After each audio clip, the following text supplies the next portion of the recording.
guys, welcome back to my YouTube channel. ඉතින් අද video එකකින් අපි අරගෙන එන්නේ A level exam එකට මාසයක් තියෙන ළමයින්ට මොන වගේ දේවල්ද කරන්න ඕනේ? ඒ වගේම A level exam එක කොහොමද මාසෙකින් ගොඩ දාගන්නේ කියලා.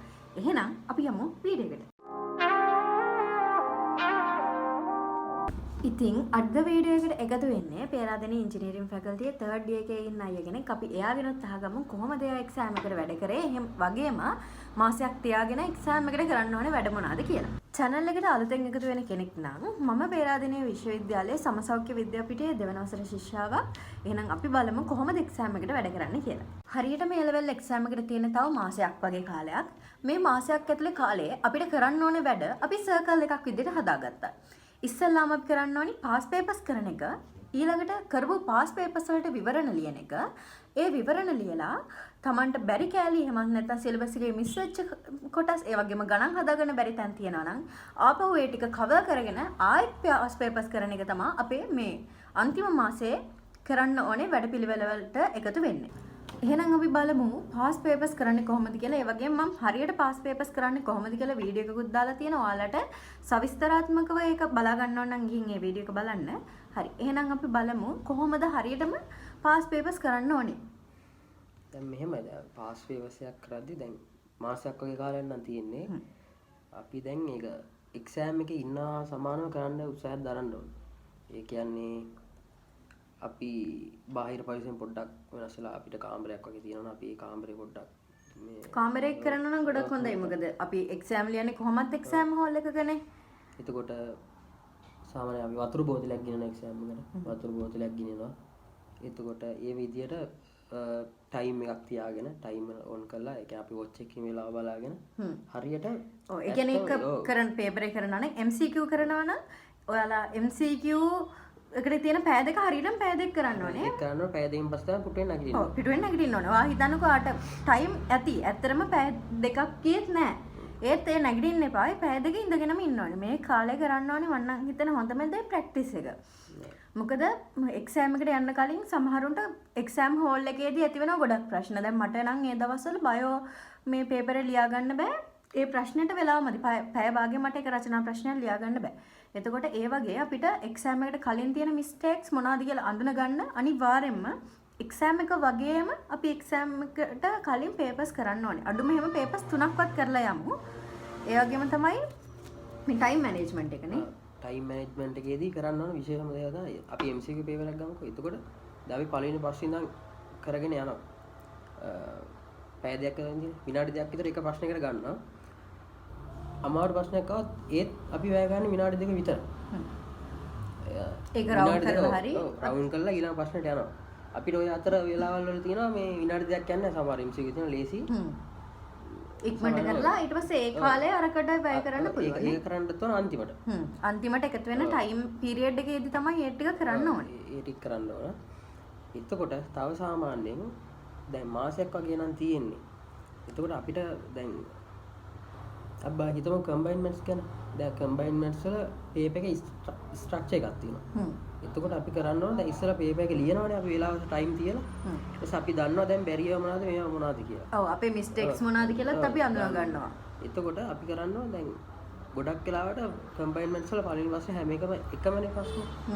අපිට පළවෙනි ප්‍රශ්නේ හදා ගන්න බෑ. අපි ඒකට ફોකස් කරලා මේ ඒක හදාගන්න අපිට සර්ලක උදව් ගන්න පුළුවන්, යාළුවෙන්ගේ උදව් ගන්න පුළුවන්. තනියෙන් වැඩ ගන්න පුළුවන්. ඒ දේවල් ටික කරලා ඒක පුළුවන් මට්ටමකට ඒ කියන්නේ දැන් අපි හිතමුකෝ පාස් වෙන්න විභාගෙ පාස් වෙන්න 50ක් වගේ ගන්න. ඒ හදන්න ගණන් හතරක් නම් හදන්න ඕන. ඒ හතර 50ක් හදන්න පුරුදු වෙන්න ඕන. අනිවාර්යෙන්ම. මම කියන්නේ මේ ලොකු රිසල්ට් එකක් යන්නත් එහෙමයි. සාමාන්‍යයෙන් පාස් වෙන්න try කරනවා කියලා හිතන්නකො. ඒ වගේ දෙයකට ගන්නවා. හැම ගානම 50ක් හදන්න උත්සාහ ගන්න. ඒතරයි බැරි මේවා ටික අපි කාගෙන් හරි යාළුවෙන් හරි අහලා ඒ දේවල් පුළුවන් වෙන මට්ටමට හදා ගන්න ඕන. දැන් සාමාන්‍යයෙන් අපිට පේපර් එස්සයක් වගේ ගන්න නම් මුළු පේපරෙම කරන්න ඕනේ නැහැ. දැන් අපිට මේ අපිට අමාරුම කැලලක් තියෙනවා නම් ඒක ගැන ફોකස් කරන එක අපරාධි මේ පොඩි කාලයක් තියෙනවා. ඔව් දැන් කෙමිස්ට්‍රි වගේ ඒවා නම් ඇත්තටම පාඩම් කරලා කොට දා ගන්නත් පුළුවන්. දැන් කර්මාන්ත එනවා, MCQ එනවා, එසේ එකක් එනවා. එතකොට ඕගනිකුයි කර්මාන්තයි වගේ දෙකක් තිබ්බනම් ඇත්තටම කොට දා ගන්න පුළුවන්. S එකකට කොට දා ගන්න පුළුවන් පේපරේ. ඕගනික් වගේ ඒවා එකම ස්ට්‍රක්චර් එක තියෙනවා. මේ අර තියෙන මේව දේවල් තමයි කම්බිනේෂන් ටික විතරයි වෙනස්. පුරුදුනා පුළුවන් එක. ඒ වගේම තමයි එක්සෑම් එක අතරතුර අපිට එන ප්‍රශ්න ටිකක් තියෙනවා. ඒ කියන්නේ සමහර වෙලාවට වතුර තිබහා එන වතුර බෝතලයක් ගෙනියන්න බැරි වුණොත් ඒක ලොකු ප්‍රශ්නයක්. සමහර වෙලාවට බයෝ වගේ නම් පැන්සල ගෙනින් මකන ගෙනියන්න බැරි වෙලා අවස්ථා තියෙනවා. එතකොට මකන්න වෙන්නේ රූප සටහනක් එහෙම ඇඳලා. ඒ වගේම සමහරුන්ගේ අත්වලට දාඩිය දානවා. එතකොට ඒකට ඩ්‍රයි ටිෂූස් ගෙනියන්න ඕනේ. ඒ වගේ ගොඩක් දේවල් තියෙනවා එක්සෑම් එක අතරතුරේදී අපිට මුහුණ දෙන්න සිද්ධ වෙන දේවල්. ඒ දේවල් අපි ජීවිතේ ඉස්සෙල්ලාම මුහුණ දෙන්න එක්සෑම් එකේදී නම් ඒක අපේ එක්සෑම් එකට ලොකු අවාසියක් විදිහට බලපානවා. ඒ හින්දා අපි ඒ දේවල් කලින් මොනවාද ඒවට අපේ තියෙන සොලියුෂන් මොනවාද කියලා දැනගෙන තමයි එක්සෑම් එකට යන්න ඕනේ. මේකේ තව වැදගත් කාරණයක් තමයි දැන් මේ අපිට දෙයක් කරන්න ඕන අපේ මේ ફોකස් එක ඇදෙන්න සමහරවිට අපිට තියෙනවා මේ ස්ට්‍රෙස් එක. ඒ කියන්නේ ටෙන්ෂන් එක. ඒක ඕනට වඩා තිබිලා හරියන්නේ නැහැ. නැතුව තිබිලා හරියන්නේ නැහැ. එක ලෙවල් එකක් තියෙන්න ඕන. ඒක තමයි අපිට මේ ඒ වැඩක් හොඳට ફોකස් කරලා ඒ කරන්න පුළුවන්. ඒ කියන්නේ ස්ට්‍රෙස් එක කියන එක වැදගත් වැඩිත් නෑ අඩු වෙන්නොත් බෑ. මැදක් එක තියෙන්න ඕනේ. ඒකට තව ඔයාලට කරන්න පුළුවන් දෙයක්. දැන් ඔයාලා නිදා ගන්න වෙලාවයි දවසකට. ඒ දවසේ සමහරවිට අපිට දැනෙන ස්ට්‍රෙස් ගතිය අපිට ඒක හරියට මෙෂර් ගන්න බෑ. අපිට දැනෙන විදියට පොයින්ට්ස් වලට හදලා දවසකට කොච්චර නිදාගත්තද ස්ට්‍රෙස් ලෙවල් මොකක්ද කියලා අපිට graph එකක් වගේ ගහලා බලා ගන්න පුළුවන්. ඒකට අපිට තේරෙනවා මේ ඔයාලටම තේරෙයි මොකක් හරි නිින්දත් එක්ක පොඩි වගේ සම්බන්ධයක් තියෙනවා කියලා. ඒ වගේම තමයි මම මේකට ඇඩ් කරන්න කැමති තව එකක්. අපි වැඩ කරන පැය ගාන තියෙනවනේ. ඒ අපි වැඩ කරන පැය ගාන y අක්ෂයට වැඩ කරන පැය ගානත් x අක්ෂයට අපිට තියෙන දවස් ගානක් දාගෙන වැඩ කරන ටයිම් එක මාක් කරන්න එක. ඔයා හිතන්නකෝ අද මම පැය 6ක් වැඩ කරා. එතකොට පැය 6. ඊට පස්සේ හෙට ඔයා පැය 8ක් වැඩ කරා නම් අර ප්‍රස්තාරෙ මෙහෙම උඩට යනවා පේනවා අපිට. එතකොට ඒක සෑහෙන සතුටක් මට ඒක ගොඩක් මොටිවේට් වුණා අන්තිම මාසේ. මම ඒ ප්‍රස්තාරේ උඩට දාන්න තමයි try කරන්නේ. අන්තිමට දවසට පැය 20ක් විතර වැඩ කරපු දවසුත් තිබ්බා. නිදා ගන්න එක අනිවාර්යයෙන්ම කරන්න.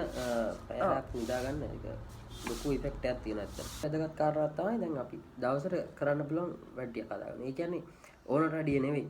ඒ කියන්නේ දැන් අපිට හිතෙන්න පුළුවන් මම මෙච්චර වැඩ කරනවා මෙහෙම කරලා කියලා වැඩ ගොඩාක් හදා ගන්න පුළුවන්. එහෙම නෙවෙයි. ඔයාලා හිතලා බලන්න මට මේක ඇත්තටම කරන්න පුළුවන්ද? මේ ප්‍රමාණය මට කරගන්න පුළුවන්ද?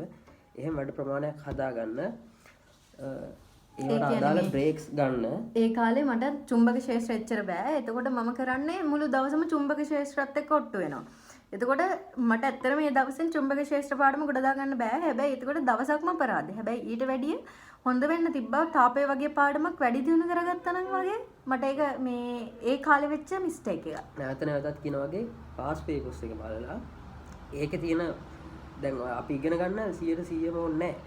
පේපර් එක අහන්නේ පොඩි ප්‍රමාණයක් තියෙනවා. ඒක අපි කියනවා 80-20 රූල් එක කියලා.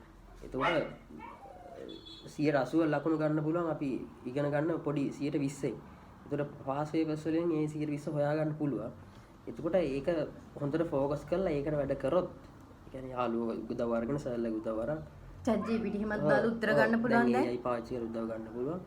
ඒ දේවල් කරලා අපිට පුළුවන් අපි ඉන්න තැනින් මේ මාසය ඇතුළත අපි ඉන්න තැනින් උඩ ලෙවල් එකකට යන්න අනිවාර්යයෙන්ම මේ ඒක ඔළුවෙන් විශ්වාස කරන්න මේ අපිට තමන්ට කරන්න පුළුවන් කියලා ඒ මොටිවේෂන් එක අරගෙන ඒක කරන්න අනිත් මේ මාසේ අතාරලා දාලා වැඩක් නැහැ. මොකද මේ අන්තිම මාසේ සෑහෙන ගේමක් ගහන්න පුළුවන්. ෆේල් වෙන්න ඉන්න කෙනෙක්ට 100ක් වුණත් දාන්න පුළුවන්. C මට්ටමේ ඉන්න කෙනෙක්ට ඒකක් වුණත් දාන්න පුළුවන්. මේ මාසේ හැබැයි අතාරින්න නැතුව වැඩ කරන්න ඕනේ. තමන්ට තමයි විශ්වාස කරන්න. මොකද තමන්ට තමනුත් නැති වුණොත් තමන්ව කවවත් විශ්වාස කරන්නේ නැහැ නේ. හින්දා මේ මාසේ අතාරින්නේ නැතුව වැඩ කරන්න අනිවාර්යයෙන්ම දිනන්න පුළුවන්. තව වැදගත් දෙයක් තියෙනවා කියන්න මේ අපි දැන් එක්සෑම් එක ලියන වෙලාව කියන එකත් හරියම වැදගත් කාරණාවක්. මොකද හොඳට පාඩම් කරලා යන ළමයි ඉන්නවා. හැබැයි එක්සෑම් එක වෙලාවේ වැඩේ අනා ගන්නවා. ඒකට ගැන අපි පස්සේ වීඩියෝ එකක් ගෙමු. එක්සෑම් එක කිට්ටු වෙලා අපි ගැන වීඩියෝ එකක් ගෙන්න. මොකද මුළු අවුරුදු 3ම වැඩ කරත් වැඩක් නැහැ. එක්සෑම් එකේදී තමන් හරියට වැඩ කරේ නැත්තම්. එහෙනම් මේ වීඩියෝ එක අපි අරන් එන්න. එතකක් හොඳට වැඩ කරන්න. එහෙනම් ගිහින් එන්න. Bye.